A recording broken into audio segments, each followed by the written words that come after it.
In this video, I wanted to share a homemade aloe vera gel recipe that is exactly like store-bought gel. I have tried many recipes in the past, but I've always failed to get the perfect consistency. But finally, I found a recipe that I really like.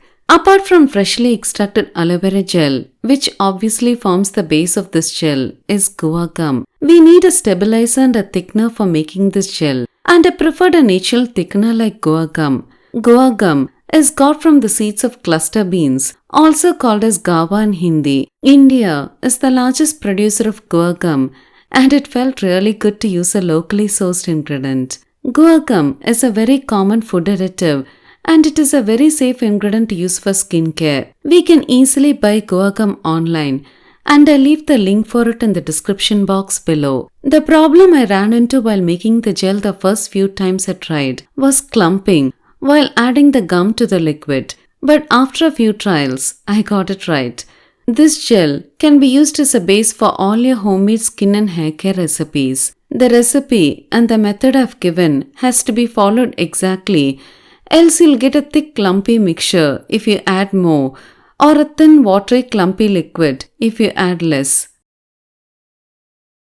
Cut a fresh aloe vera leaf and wash well to remove the slimy green juice. The green slimy juice causes skin allergy, so please take your time to wash it off properly before using.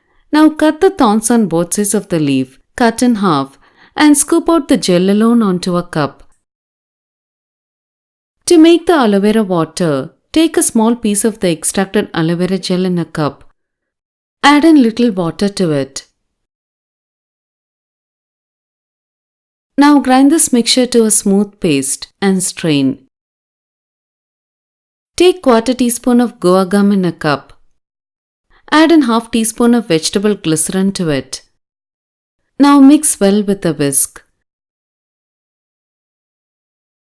Adding guar gum to glycerin instead of to water directly greatly prevents clumping. After struggling with clumping multiple times, I was so happy when I found this trick. When mixing, make sure to mix well so there is no guar gum powder left. Now add in 2 tablespoons of the prepared aloe vera water at once. Now start mixing using a whisk. If you don't add aloe vera water all at once and add it in stages, it will also result in clumping.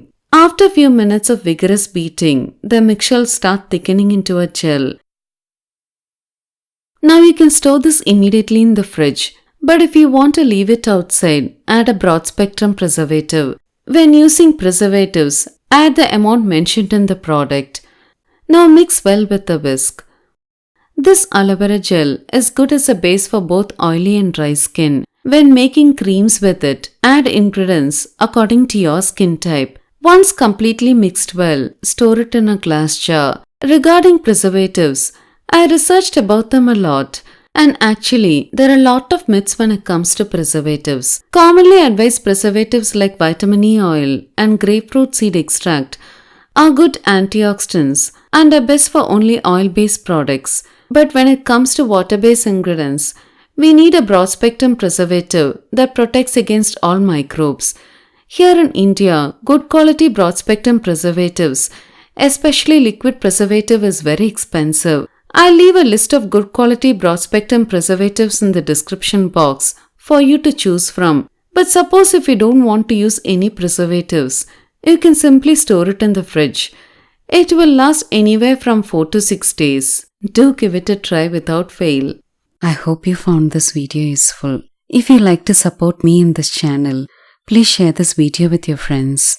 It'll mean a lot to me. If you like to get detailed information on herbs on days I don't post videos, press the notification button. Thank you for watching this video.